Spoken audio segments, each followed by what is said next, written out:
So, it's so good to have all of you here. Let me get ready. Yuk kita doa dulu. Anda siap dengan catatan Anda? Dan kita akan masuk ke dalam kehidupan ritmenya Tuhan. Yang bikin kita tidak stres atau depresi sama sekali. Oke? Kita bisa jumping and be happy and be joyful. Karena the joy of the Lord is our strength. Mari kita berdoa. Terima kasih Bapak untuk sore hari ini.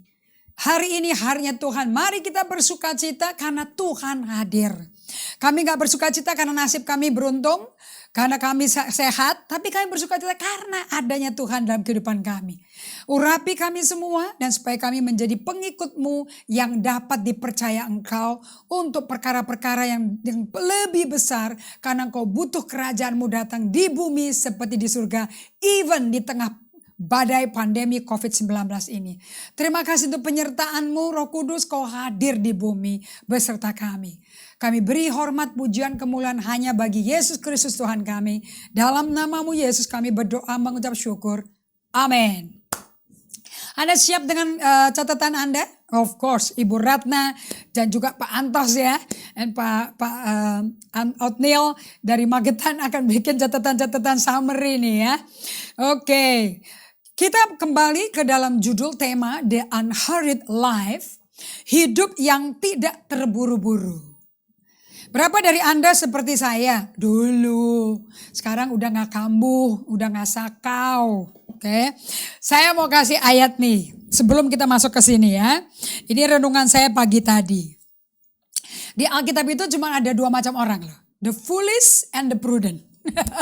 yang bebal sama yang bijak. Di tengah-tengah gak ada, saudara-saudara. Okay? Now I have to understand about the foolish. Nah si foolish ini, si bebal ini, Amsal 14 ya, ayat 8. Mengerti jalannya sendiri adalah hikmat orang cerdik. Okay? Tetapi orang bebal ditipu oleh kebodohannya. Jadi kalau sampai ada orang bilang, kamu tuh bodoh. Itu sebetulnya orangnya bebal. Kenapa sih kok dia bebal? Karena dia gak pernah kenal dirinya. Dia gak ngerti jalannya sendiri. Nah apa yang saya bagikan pada Anda, solitude, silence, having the time with God, membuat Anda mengenal diri Anda dulu sebelum kenal Tuhan. Lihat ayat 15 nih, Amsal 14 ya. Orang yang tak berpengalaman, percaya kepada setiap perkataan. Kalau bahasa Inggrisnya gullible. Anybody say anything, swallow it man, swallow it. Yeah, they say it like that. Tapi orang yang bijak, kalau bahasa Inggrisnya the prudent, memperhatikan langkahnya. Nah kita itu baru bisa jadi orang gak tergesa-gesa kalau kita perhatikan langkah kita. Nah today kita mau teruskan pembelajaran langkah hidupnya Yesus kayak apa. Kalau kita jadi pengikut, we should know bagaimana dia punya pacing. Terus Amsal 19 ayat yang kedua. You need to read this. Dulu saya suka sekali dan saya gak bisa lupa tuh kata-katanya Kathryn Kuhlman. Dia bilang zeal without knowledge is so dangerous. Itu kalau ngomong kan kayak gitu kan ya. Bahwa kegiatan, giat melayani Tuhan, giat acara gereja. Tapi kurang pengetahuan merusak kita. And that's ternyata apa yang saya suka. Tapi saya kurang bijak untuk mempelajari lebih dalam. Bagaimana punya kegiatan tapi kurang pengetahuan. Kita pikir kita dengar khotbah tiap hari, hampir tiap hari kan. Anda waktu baru lahir baru hampir tiap hari gak ada di gedung ibadah. Right? Kayaknya maunya di situ terus. Betul apa enggak? Sampai Anda dipanggil jadi pengerja. And you know what it is like. Nah ternyata ada ayatnya perkataan Kathryn Kuhlman itu. Di Amsal 19 ayat 2. Let's read it ya. Tanpa pengetahuan, kerajinan pun gak baik. Orang yang tergesa-gesa akan salah langkah. Saya ulangi lagi ya. Tanpa pengetahuan, biarpun rajin, itu gak baik hasilnya. Orang yang tergesa-gesa akan salah langkah. Nah, banyak hal yang telah terjadi. Banyak perkara. Jadi ingat lagu itu deh. Telah terjadi dalam hidupku ya. yang membawa kematian. Ya nggak apa-apalah saudara-saudara. Kalau ada kematian ya berarti ada kebangkitan. Karena kita hidup dengan kuasa Roh Kudus toh. Jadi permulaan baru, reset button itu selalu tersedia bagi Tuhan untuk setiap Anda yang buat kesalahan. Don't feel condemned. Jangan mau tertuduh. Jangan mau rasa dihakimi. Because God is a God of a new beginning. Allah yang kita sembah, Allah yang membuat permulaan baru. Adanya pandemi, bukti ada tombol reset sedang dia pencet. Supaya kita, the whole world. Cuman hebatnya kali ini, satu planet bumi, semuanya di reset. Yang merasa suci, merasa benar, merasa jaya, merasa udah benar gerejanya. Yang babak belur, yang salah total. Everybody is going through a reset button setting dari Tuhan. Okay? And kuncinya yang saya dapat, tadi kami barusan bertemu dengan kawan-kawan ya. Mereka ditanya sama jemaatnya, kapan kita ibadah lagi di gedung? Kapan kita bisa berjumpa lagi? You know? And everybody wants to be in the gedung. Tapi kalau Anda baca Kisah Rasul 2 baik-baik, gereja mula-mula itu di rumah-rumah loh. And Yesus melakukan mujizat juga di perkawinan keluarga pertama kali, air jadi anggur. You know? And institusi pertama yang Yesus bangun, yang Allah bangun di bumi, bukan mengenai gedung ibadah atau sinode. Pernikahan, keluarga. And gereja gak ada artinya kalau gak ada unit-unit keluarga sama sekali. Right? Okay. So, saya sesuai Amsal 19 ayat 2, saya gak mau jadi orang bodoh. Yang tergesa-gesa. I don't want it.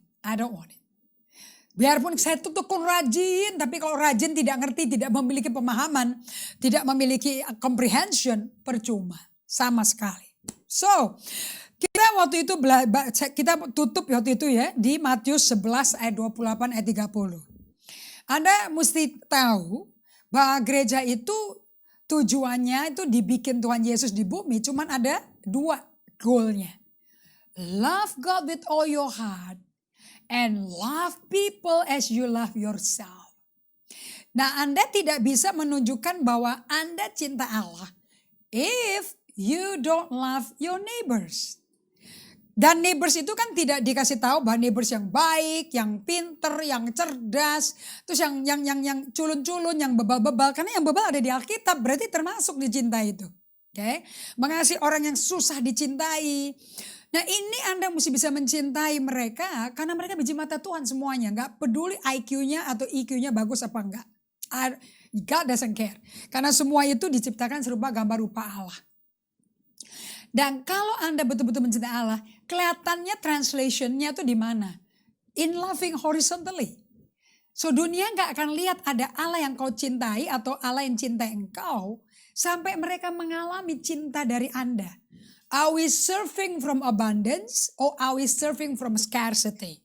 Kita ini melayani sesama dari kelimpahan manusia roh kita. Dari dalam hati orang yang percaya keluar aliran-aliran hidup. Are we serving out of abundance atau dari kurang? Kalau kita kurang, kita ketemu orang, kita nyedot aja semuanya. Sampai mereka gak tahan lagi sama kita. Kalau kamu minta melulu sih, nuntut banyak perhatian sih. Okay, no, we meet people. Mereka kenal ada Tuhan yang mencintai kita when we serve them in the way Jesus love us. Okay, nah lihat untuk bisa mengasihi sesama, kita mesti bisa mengasihi Tuhan. Therefore, undangannya Yesus. Matius 11 ayat 28 ayat 30 saya milih dari Message version. Kenapa? It's just so beautiful. Lihat. Are you tired? Are you worn out? Are you burn out on religion? Kayaknya ada yang senang loh kita zoomy gini. Soalnya kita gak ada doa malam, doa fajar. We are actually walking prayer. Kita prayer walk. Ke kamar mandi kita prayer walk. Kita di mobil prayer walk. You know. Wherever we are, di kamar belajar kita, di kantor kita, kantornya kan WFH, work from home. Di kamar tidur kita, we are talking and being aware of the presence of God. Nah, kalau Anda udah capek secara fisik, letih lesu, udah lusuh deh. Udah burn out. Burn out itu apa sih? Sibuk melakukan acara buat Tuhan. Busy working for God. Doing for God. Sampai habis. Itu ingat gak waktu saya pertama kali bagikan ini? Kayak orang itu menghembuskan napas terus. Dan saya bikin semuanya di ruangan ini latihan. Tapi setengah jalan mereka quit. Anda coba latihan ya. Hembus 5 kali. Tapi tidak boleh tarik napas. Hanya hembus aja. Terus 5 kali. Tapi jangan narik napas. Kira-kira capek gak habis itu? Capek. Kan lebih enak kalau gini.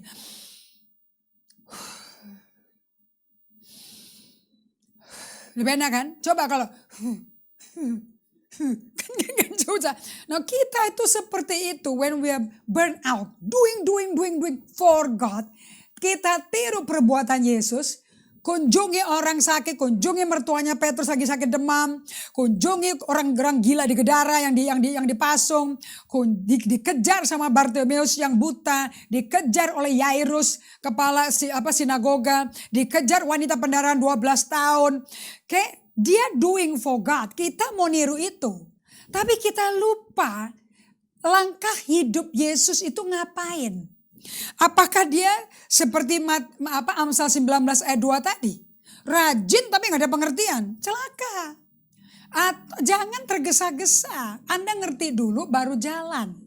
Alias stop jadi pengemudi bajai merah. Anyway, oke. Kita gak jadi bajai merah ya. Kalau mau dikasih sedan-sedan yang keren, BMW, Behold My Word, Mercedes-Benz, Mercy Seat. Well, you cannot be a driver kualitas bajai. Jebol BMW-nya sama Mercy-nya. Mercy Seat, kursi pendamaian saudara-saudara. Saya gak tahu di musim pandemi dapat beneran apa enggak. Anyway, Jesus said, semua yang capek, letih lesu, terus udah habis bensinnya, tapi terus kerja udah kayak tadi saya gambarin kayak mobil knalpotnya tuh gasnya hitam. Dia pikir masih putih padahal udah hitam, kan udah kebakar habis semuanya kan. Yesus berkata, udah deh stop. Tapi dia nggak langsung stop loh. Come to me. See, Anda nggak bisa go menjadi apostolos, menjadi utusan kalau nggak pernah come to him. Oke, jadi Anda yang pada rebyek nih, buat apa sibuk mau kembali ke gedung ibadah? Orang awal gereja mula-mula di Kisah Rasul pasal 2 jelas kok. Gereja itu dari house to house. His house church. Kita mau keluarga kita jangan dilantarkan karena papi mami saya, almarhum papi saya, kakak ipar saya, kakak saya, ponaan saya, semua rekan-rekan ART saya, supir saya, semua kan juga domba Tuhan. Yang selama ini ditinggal karena kita ke gedung ibadah. But now let's serve all the whole family. Okay? Yo, come to me, datang dulu ke Yesus. Get away with me. Okay, get away. And you will recover your life. I'll show you how to take a real rest. Nomor 1, sebelum melakukan pelayanan apapun. Do you know how to take a real rest? Tahu nggak bagaimana masuk dalam perhentian? Karena Allah sendiri di Kejadian 2 ayat 1 berhenti loh. He actually stop. Kalau Allah aja butuh berhenti, masa Anda yang sama saya nggak berhenti? Anda apa lebih kuat dari Allah Bapa? Kan nggak mungkin dong. Right? Walk with me. Work with me. Coba nih ya. Get away with me. Kalau Anda pergi sama saya berdua. Okay? And then Anda pergi sama saya. Anda lama-lama kenal loh, si Ibu Indri kayak apa sih, si Pastor ini orangnya kayak apa sih, right? Without me doing anything loh. Kecuali Anda ngeliat saya nyetir gitu loh, right? And you will recover, if I drive you, you will recover your life. And I'll show you how to take a real rest. Walk with me, work with me. Ibu Indri kayak apa sih orangnya? Yuk gue mau kerja sama dia gitu loh ya. Apakah yang dia khotbahin sama dia waktu kerja sama aku berdampingan sama enggak gitu loh. And what's how I do it? Bagaimana aku bekerja? Caranya, pola pikirku yang aku tulis, aku ketik, aku print, aku foto, aku gambarkan, aku rancang. Kamu nonton deh. Sedetail itu. Ini yang kita sudah skip. 30 tahun ikut melayani Tuhan. Now, I don't watch how he does it. Saya tuh nggak kasih waktu nonton bagaimana Tuhan lakukan itu. I won't learn the unforced rhythm of grace. Belajari ritme irama yang nggak ngotot gitu loh. Apa sih bahasanya Pastor Evelyn tuh? Nggak ngegas. Karena ini ritme grace. Ritme kasih karunia. Oke, tadi pagi saya share sama Pastor If juga, kita dalam kondisi badai, kekacauan, serangan kiri kanan, emosi ditekan di apapun, and kita mesti restorasi gereja. We don't beat ourselves up, man, but we come to Jesus and learn the rhythm of grace. And karena kita belajar dari rhythm of grace, kita punya hubungan sesama tuh menjadi sehat, lebih sehat. And so we know how to live together as a community of God. And di tempat community yang sehat itu, yang penuh kasih karunia Tuhan, yang di new mercy, yang kita melihat new mercy of God every morning, we see the young generation blooming safely. Blooming and thinking quietly, karena gak diteriak-teriakin gitu loh. So we can celebrate each other. And Yesus berkata, I won't lay anything heavy or ill-fitting on you. Saya gak akan bebankan ke kamu sesuatu yang berat dan tidak cocok buat kamu. Ini cooknya Yesus yang dia udah bikin spesial buat Pak Antos, buat Ibu Ratna, buat Uti, buat kakaknya Uti di Purbalingga, buat Anda yang ada di Phoenix, Arizona, yang ada di Singapura, yang ada di Australia. Dia bikin yang pas buat Anda. Terus bagus sekali dia berkata, keep company with me. Kalau mau berteman, aku dibikin jadi teman kamu. And you will learn to live freely and lightly. Kamu akan hidup bebas, merdeka, dan enteng. Aku udah pernah ngalami kayak gini. Oke. Nah, saya mau tunjukkan kepada Anda semua, orang pemimpin yang tidak terburu-buru itu mengerti bagaimana Allah itu mau seorang pemimpin kalau bikin keputusan jangan ngaco. Oke, di Matius 11 tadi ayat 28-29 saya langsung pakai bahasa Inggris, saya nggak pakai bahasa Indonesianya ya. You can check it yourself. Now let's go to Yesaya 30. Nah, di sini saya mau tunjukkan pada Anda kerajaan Israel yang udah murtad, murtad, dah beneran kalian. And mereka itu kalau udah gaya, udah kuat tuh, kita perang. Tapi kalau udah nggak kuat, tapi masih ngotot, ngegas. Ini tipe negara ngegas nih. Okay? Yang nggak ada gasnya, nggak dari Roh Kudus, bikin gas sendiri, saudara-saudara. Okay? Nah, mereka tuh kalau udah kalah, mau perang terus kan mesti ngotot gitu loh. Mereka larinya ke Mesir. So Tuhan berkata di ayat 1-nya, celakalah anak-anak pemberontak. Mereka orang pemberontak. Demikianlah firman Tuhan. Yang melaksanakan suatu rancangan yang bukan daripada aku. Yang memasuki suatu persekutuan, agreement, allegiance, yang bukan oleh dorongan Roh Kudus. Tapi mereka umatku, karena aku Tuhannya. Tapi mereka cari ke Tuhan yang lain. Sehingga dosa mereka bertambah-tambah loh. Ya, mereka berangkat ke Mesir. Nah, udah ke Mesir minta tolong, ngegas terus. Anda kayak gini gak? Saya sih kayak gini. Kalau satu hal gak beres, orang udah dikasih tugas gak beres, saya naik pitam, men. Minggir deh. Sini gue yang lakuin aja. Saya beresin aja. Nanti saya pakai cara sendiri, maunya sendiri, saya beresin sendiri. And ujung-ujungnya bisa tambah berantakan kalau masalah terjadi dan semuanya gak mau angkat tangan, gak mau tahu, saya mesti beresin sendiri. Nah, jawaban Tuhan bagi kita untuk orang-orang pemimpin yang seperti ini, itu ada di ayat 15 Yesaya 30. Mari kita baca sama-sama. Sebab beginilah firman Tuhan Allah. Walaupun ini grup pemberontak loh.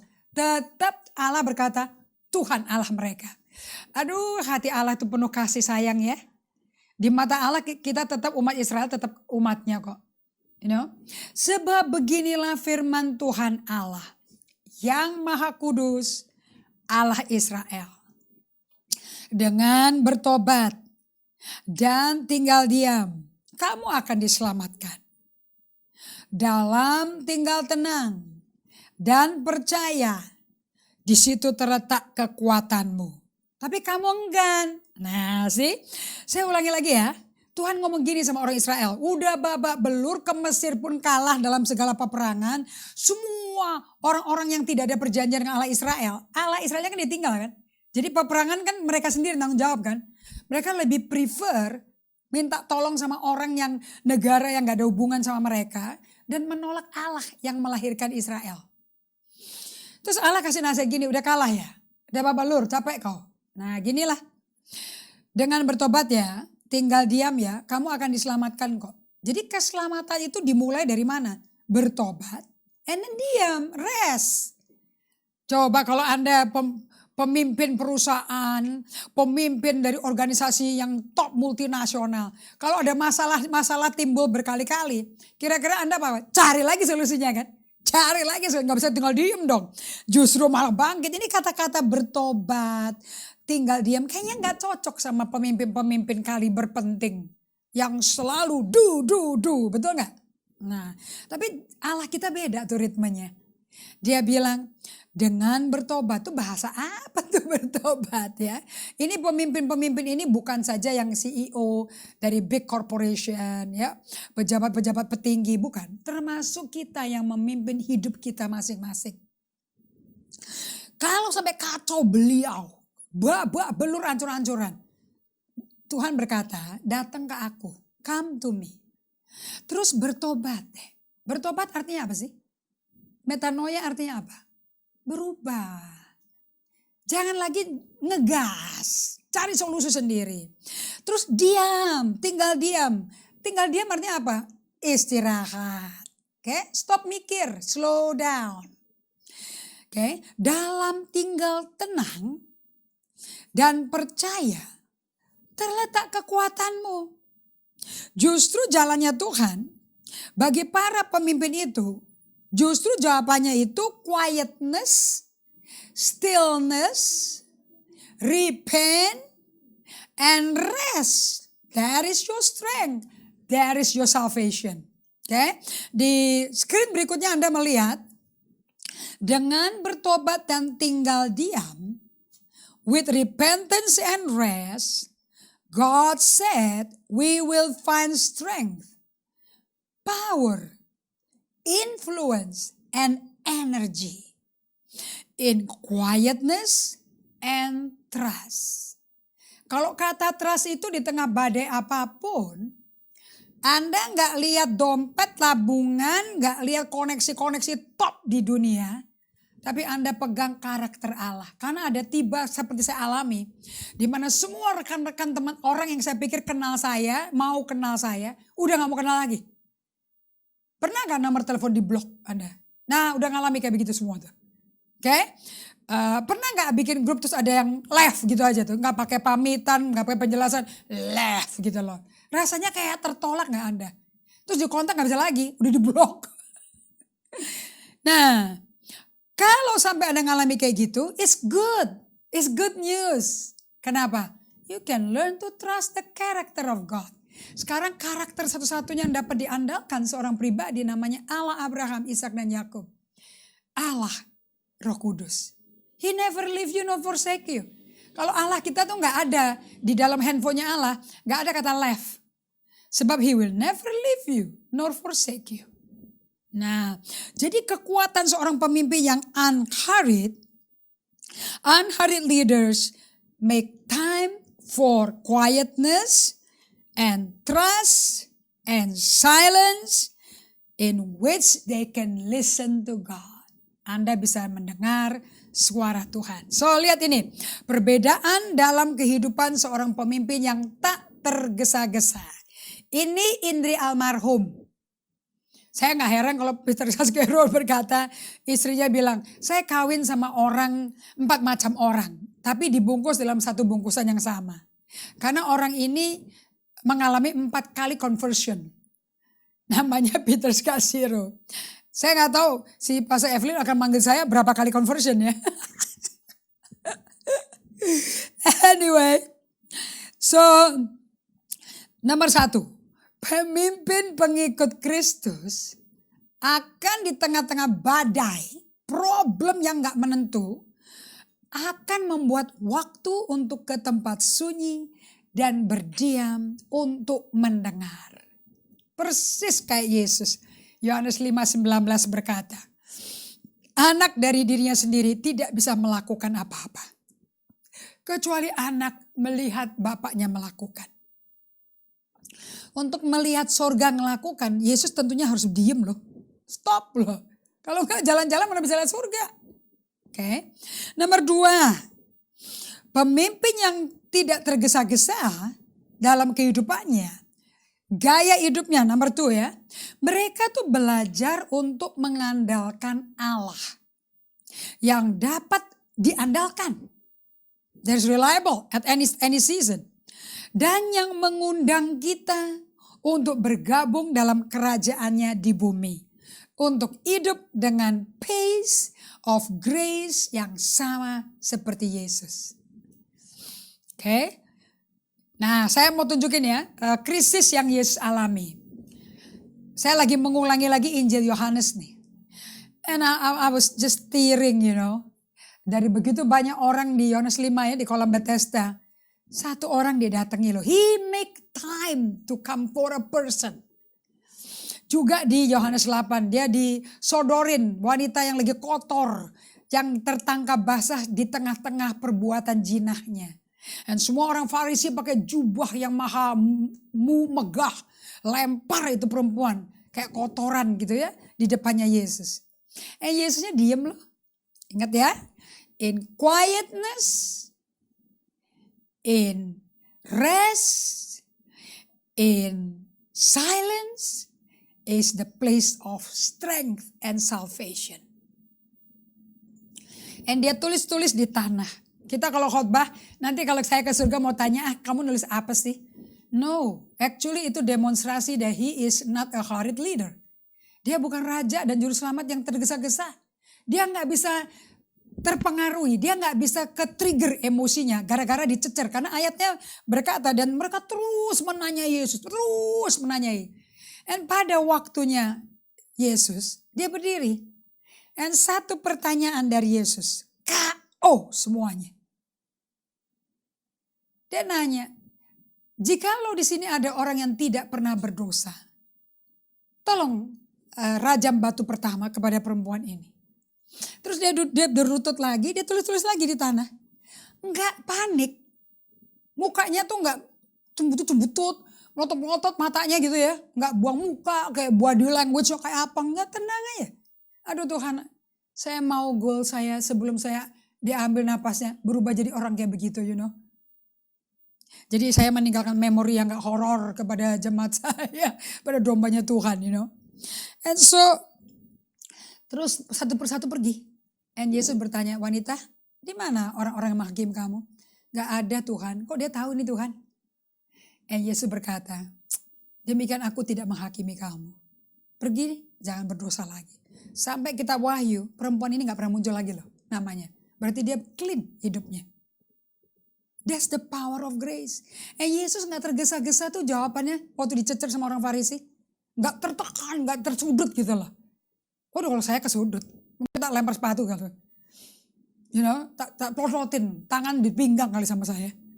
Berarti Yesus gak begitu loh, Kalau tangan di pinggang itu ciri-ciri orang personality Allah, Gak usah bingung gitu loh ya.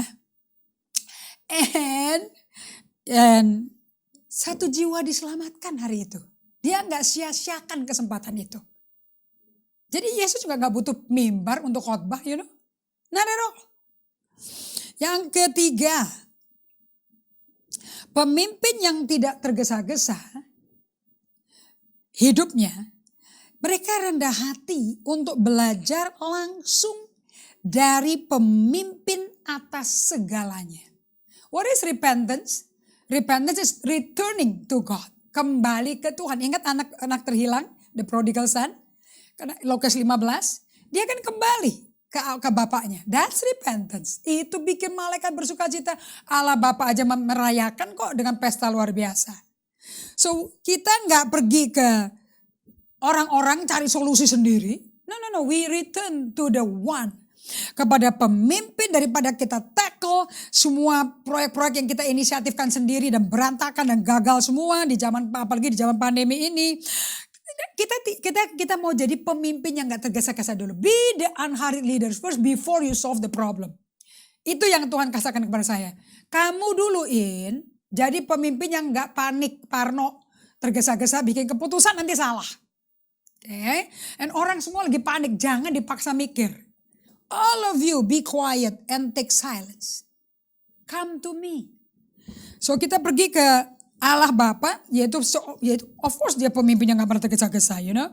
And there is repentance. Yang keempat, pemimpin yang tidak tergesa-gesa di tengah badai ini, di tengah-tengah kekacauan di dalam pelayanan dan sebagainya, mungkin persembahan menurun, jumlah jemaat juga diundang ke Zoom, katanya ada 200 terdaftar, ternyata hanya 20 yang ikut Zoom. You know, amin. Anda berkata di mana domba gue gitu ya. Ini kok udah sebulan 2 bulan kok cuma 20, 40. Katanya terdaftar ada 400 loh. You know. And people, if you are facing this, you know what you need to do is be silent. Come to Jesus, the shepherd, the great shepherd. Karena Yesus gak panik. Ninggalin 99 domba maha benar, dia gak pusing tuh. Dia cari satu cast sheep. Itu domba yang terhilang. Dia kenapa sih dicari? Karena takut kejungkel si dombanya. Karena domba tuh gak bisa balikin badan sendiri. Bisa keberatan dan juga bisa lagi hamil. Karena nggak bisa, dia nggak punya itunya kiatnya, dia nggak punya persnelingnya, dia nggak ada giginya tuh. Nah kalau kayak gitu kelamaan asam lambung naik, darah berhenti bersirkulasi, bisa mati. Makanya Yesus cari setengah mati. And then you know, ditaruh dipikul di bahunya dia. Itu kan mulutnya si Mbak itu nempel di telinga di pipinya Yesus loh. Deket begitu saking sayangnya. You know, yang ditinggal tuh self-righteous people, you know. Nah pemimpin yang tak tergesa-gesa belajar berhenti untuk istirahat. Jadi para hamba Tuhan di tengah-tengah kondisi ini, jangan panik karena jemaatnya porak-poranda. Okay? Anda tuh, Yesus tuh waktu di bumi dikelilingi dengan orang banyak yang berbondong-bondong. Ini entourage-nya dia nih. 2 orang Farisi yang ngintilin dia, mencari kesalahan dia. Terutama untuk tentang hari Sabat tuh. Orang Yahudi, orang Saduki ini sibuk doktrin masing-masing. Nanti ribut sendiri mereka bertiga. Murid yang pengikut-pengikut Yesus, yang ada yang meninggalkan Yesus, kemudian ada yang murid yang menjadi rasul. And you know, Yesus tinggal di antara kelompok komunitas tipe kayak gini yang berbagai ragam, dia bisa nggak stres loh. Saya bisa bayangin saya sama Evelyn kalau di tengah mereka, you know, kita ada keriting kali keribo naturally, man, by force. Tapi Yesus bisa kalem, you know. Nah, jadi pemimpin itu di tengah-tengah orang yang, kan ini kata-kata yang bikin Anda bingung itu kan kata-kata. Jangan tergesa-gesa, tapi belajar untuk berhenti and take a rest. Your body take a rest. Kalau enggak, nanti pedot lehernya. Tulang punggung itu kaku nanti, you know. Istirahat, spa. Kalau nggak mampu, panggil mbok pijat dulu. Saya suka ke Semarang loh. Dipijat pakai parem anget gitu. Habis itu minum jamu. Enak Oke. Untuk beristirahat seberat. Karena ternyata untuk orang kayak saya. Untuk berhenti nggak ngapa-ngapain. The first 6 months I experienced that in 2015. My God. Untuk bikin gue diam. Itu seberat seperti aku kerja keras waktu aku mengerjakan sesuatu. Don't you think ya berhenti untuk istirahat itu gampang loh. Not for somebody yang udah ketagihan. Itu benar-benar kayak orang nagih tuh. Sakau kalau suruh berhenti. Okay? Got to do something. Okay? Can you just be still and not do anything? Nah ini perlu latihan. Kemudian yang kelima. Pemimpin yang tidak terburu-buru di tengah kondisi yang panik. Badai yang gak menentu. Okay? Resiko besar. Jemaat hilang. Persembahan turun. Mungkin persembahannya ke gereja lain, saya nggak tahu, you know what I mean? And everything can happen. Pemimpin Anda marah, rapat, ribut, Zoom bukannya mendekatkan wajah-wajah, malah Zoom menteror. Jadi semua kameranya off, you know. Bagaimana rapat leader off kamera semua. Ya susah ya mau diskusi strategic thinking. Anyway, kalau itu terjadi, pemimpin yang tak terburu-buru mengukur produktivitas Anda dalam kehidupan mereka bukan dasar kerjaan yang mereka lakukan buat Tuhan. Not based on the doing for God. Tetapi based on Hal-hal penting yang mereka tidak lakukan. Oh my goodness. Untuk ini Anda mesti baca bukunya Dallas Willard. Dallas Willard ditanya oleh John Ortberg. Waktu John pindah dari Willow Creek ke Menlo, California. If you have one thing to advise me. Karena aku baru pindah ke Menlo, California. What would it be? Dia tunggu lama sekali untuk Dallas Willard. Dallas Willard kalau ditanya gak pernah jawabnya tergesa-gesa. Dia gak jaim gitu. I have to have an answer. Dia diem. After about 10 minutes dia jawab. You have to ruthlessly eliminate hurry in all your life.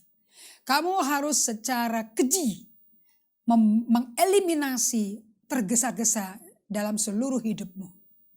Itu nasihatnya dia. But what should I do to do that? Dia tunggu lagi, dia jawab. Nothing. Do nothing. Bayangin. Orang yang biasa ngegas. Gigi 5 baja ya baja ya. Tapi kan udah kenceng betul. Tapi dia gak pakai sen kiri, sen kanan gitu loh. Sennya dia tuh 360 derajat. Jadi kemana dia lihat dia ke situ gitu loh. Tapi di pemimpin yang tak tergesa-gesa kayak Yesus. Seperti Yesus. Don't do anything. Just don't do anything. If you can do that, God can do for you. Nah ini baru yang mengerti namanya the battle belongs to the Lord. Peperangan milik Tuhan. Banyak orang ikutin 2 Tawari 20 you know. Ayat 12 sampai 15. Be still. Percaya saja karena peperangan milik Tuhan. Keluaran 14 ayat 13-14. Kau berdiam aja Musa.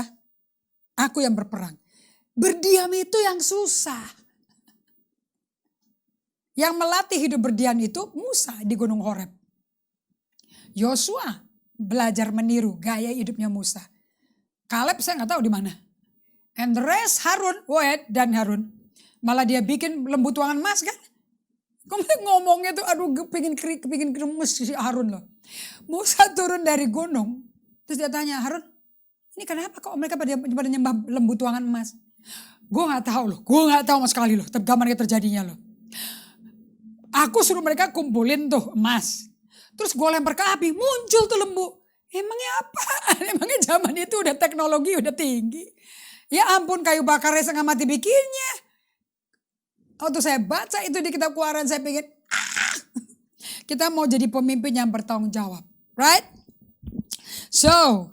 Anda unhurried leader ngerti apa itu hidup dengan quietness, trust, and repentance, and rest. Ini adalah kata-kata yang berbicara bagi saya, kata-kata yang berbicara yang berbunyi sebagai invitation from God. This is God's invitation to you. Be still, stop, slow down, be silent, quiet, relax. I'll do the thinking, you just relax. And when you hear me, you do what you hear. And do what I do. Ngerti gak sih kalian? Undangan Tuhan, kata-kata Tuhan ini kayak gini. Dengan tinggal tenang, tinggal diam, percaya, bertobat, istirahat. Nah ini kan kata-kata undangan untuk stop. Sebentar lagi ya aku stop. Okay? So apa dan waktu diundang kayak gini responnya Israel kayak apa? Di kalimat terakhir tuh ayat 15 tadi. Aku enggan. Gak mau gue. Nah saya baca ya di ayat 16-nya. Kamu berkata bukan kami mau naik kuda dan lari cepat. Maka kamu akan lari dan lenyap kata Tuhan.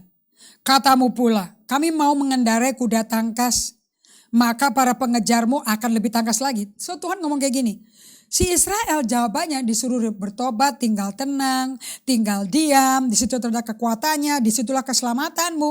Enggak, justru kita akan pakai kuda yang cepat larinya, swift horse. Terus mereka berkata, nanti kamu hancur loh dengan swiftness itu loh. Enggak, kita akan cari yang kuda tangkas kalian. Ditantang terus Tuhannya loh. Nah lihat di Amplified Bible ayat 18. Aduh bagus banget ini. Oke. Karena jawabannya Israel ini ngaco total. Oke. So now God reply to them. Ya lihat dia jawabannya nih. Ayat 18. Saya nangis deh waktu baca ini. Kenapa sih Anda mesti slow down, berhenti in quietness and silence? Why? Sebab Tuhan kita itu menanti-nantikan saatnya hendak menunjukkan kasihnya kepada kamu. Kalau kamu busy, Anda tahu nggak orang kalau lagi busy? Anda coba isengin aja tuh orang lagi busy. Lagi konsentrasi, lagi sibuk gitu. Itu Anda godain. Kirim aja roti bakpao. Kasih makanan favorit. Lihat mukanya dia. Tuh bakpao bisa di plafon loh saudara. Dia bisa main badminton. Dia bisa main golf loh. Anda sakit hati. Nanti pas dia sadar, itu ada di plafon coklatnya. Terus dia bilang, kenapa ya? What did I do that for?